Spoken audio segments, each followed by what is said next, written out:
And welcome back to the hot stage via the Hot Lap. We're talking Rally 2 potentially replacing Rally 1. At least this is what this Dirtfish article is talking about. It's more of like a suggestion than anything, but it's not an absolute impossibility. So let's get into it. Hyundai chief is wary of WRC's Rally 2 temptation. This is from Benoit Noguier. I probably got that pronunciation wrong, but he's been seen rallying from all angles and provides a different perspective on the future. This is once again from dirtfish.com, and it questions, will Rally 2 replace Rally 1 as the basis for the World Rally Championship top tier? Now, before getting to the article, you can certainly make an argument this year that it's been a lot more competitive. I mean, look at the fights that happened in Monte Carlo, and well, Solberg absolutely was performing miracles in Sweden, wasn't he? But it says the debate has been simmering away through much of the first two rounds of the season, but it's very much come to the boil. And it says the verdict on which direction of the sport's top level will take is expected to be spoken about on the World Motorsport Council on February the 28th. So that's Wednesday, following a 3-month deliberation by the WRC working group. So one man very keen for the debate to be resolved is Hyundai's new customer racing manager, Mr. Benoit. He's in charge of setting the development strategy for the i20N Rally 2 for the brand's i20, that brand's i20N. Now, in less than 12 months, that car could be the machine upon which Hyundai is pinning its WRC hopes. If the brand's Rally 2 car is going to be ready for that challenge, Noguier needs to know what these 2025 regulations are like now. And I tell you what, so do we. I'm hoping come the 28th of Feb, the 29th of Feb, yes, the leap year day, hopefully we get some news about what's happening. And it says here, we are all waiting for where this Rally 2 regulation will go. This is going to be crucial, he says, to understand what will be the future category, and then we will decide on how we're going to proceed with the development of the i20N Rally 2. He says the next step for us in terms of homologation is to provide 5 more jokers. So 5 more evolutions on the car. We have to propose them all at the same time.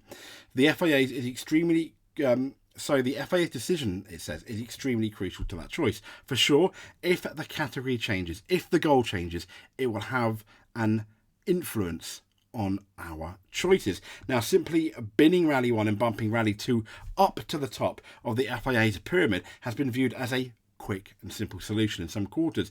Each of the WRC's current factory teams, we've got, and there's only 3, and we're talking about this not longer, only 3 teams. I mean, goodness me, the days of Audi, Lancia coming back, VW, Citroën, that would be amazing, isn't it? But at the moment, we've got Toyota, Hyundai, and M Sport Ford, and they have a homologated car ready to go with Citroën and Skoda also capable of joining the party with their Rally 2 machines. Now, if they so wish, costs would be slashed, and that is a massive exclamation mark in terms of, and a stopgap, a massive wall, let's say, for a lot of manufacturers on these costs. Now, these hybrid machines have been really, fantastic in terms of the technology, but like in Formula 1, they've really ramped those costs up. Now, costs will be slashed, and the depth of the competition, it says, would increase dramatically overnight. The solution, surely, Dirtfish says, is staring us in the face. And it goes, not according to the Hyundai boss, who takes a far more practical view. The question of how factory teams would change what, at its core, is a customer rallying formula, has the Frenchman a tiny bit concerned. He said, I think it's difficult to mix customer and works team in the same championship. And this is the man who worked at Peugeot while the Intercontinental Rally Challenge was booming, a series which ran from 2006, it says here, to 2012, with both works and customer teams competing alongside each other. And he said, everybody has to take care not to destroy what Rally 2 is. It looks maybe too simple to say that Rally 2 can replace Rally 1 because we have a lot of Rally 2 cars in the marketplace. Rally 2 works at the moment, he said, because it has been created and it respects the commercial approach of the sport. That is not at all what a factory team does, he says, because they are just going to focus on the result and not on the money they spend. Now, charged with managing both Hyundai's rallying and racing customers, he's acutely aware of how factory spending in Rally 2 could push customers away from the Korean brand's program, undermining the intended purpose of that whole category.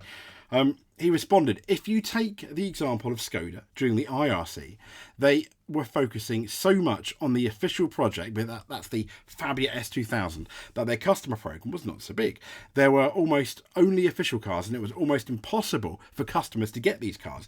And it was factory cars. Basically, he's saying it wasn't a customer system because it was done just for the factory. And it pushed the cost of the S2000 cars at this time, because you've got to rebuild the car every 1,500 kilometres. Why? Because the factories were behind pushing for success, he says.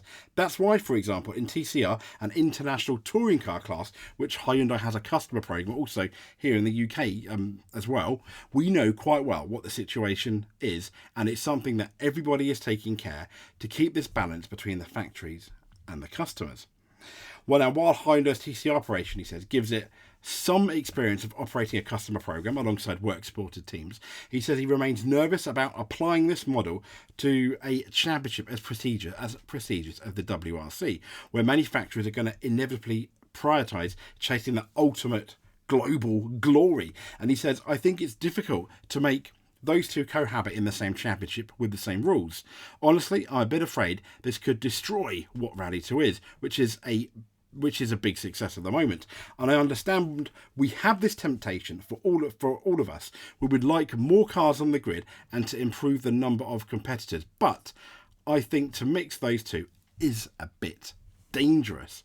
It's kind of like, it is an interesting one. I mean, they mix, for example, not GT cars, but in terms of the drivers, they've got the Pro and Am drivers. I mean, you've got the factory teams, and then you've obviously got the customer teams. Now, you'll have a factory Rally 2 team, I'd imagine, for example, if this was to go ahead, and you'll have a non-factory Rally 2 team, which, for example, may have like a year-old car, maybe, and the factory Rally 2 teams are going to have the most recent cars. But I see what he means, that you would potentially destroy what Rally 2 is, and at the moment it's really, really competitive. You could make an argument that when you look at how close some of the times were, especially the battles, especially in Monte Carlo, it was more exciting, I think, and I'm sure I'm not the only one, than a lot of the Rally 1 competition at the time. So I think it's an absolutely fascinating debate, and one that I kind of agree with the boss. It doesn't really have it's not going to have a simple solution, is it? Sadly. But there we go. Next up though, and more Hyundai news, and it says here Hyundai to launch. This is from rallyfish.com, to launch a Rally 2 European Challenge. So it says here the Hyundai Motorsport Customer Racing will support the i20N Rally 2 customers in National Rally Championship this season with the i20N Rally 2 European Challenge. This is a brand new initiative, and any i20N2 customer finishing in the top 3 of the overall standings in eligible events will gain credit for spare parts. That's quite good for the Hyundai Motorsport with competitors. Now, currently all 7 events of the Belgian Rally Championship are included, starting with this weekend's, I'm not even going to pronounce that, and finishing with the Spa Rally. I can pronounce that.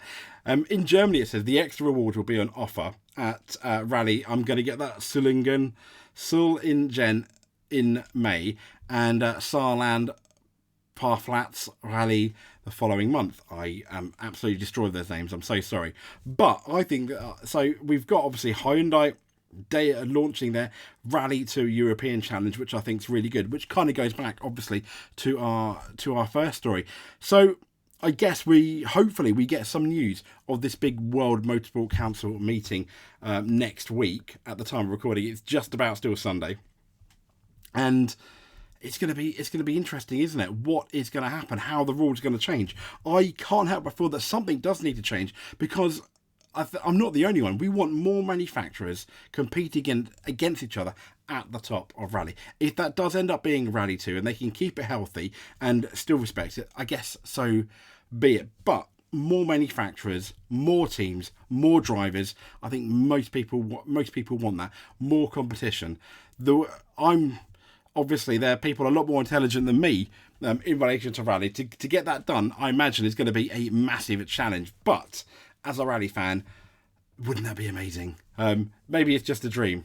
Anyway, I digress. If you made it to the end, like and subscribe. Stay with us. We'll have all the Rally news going into Kenya for the Safari Rally in what, just over a month now. Exciting times. And I think that's over Easter, isn't it? But there we go. Thank you very much, and we'll speak to you soon.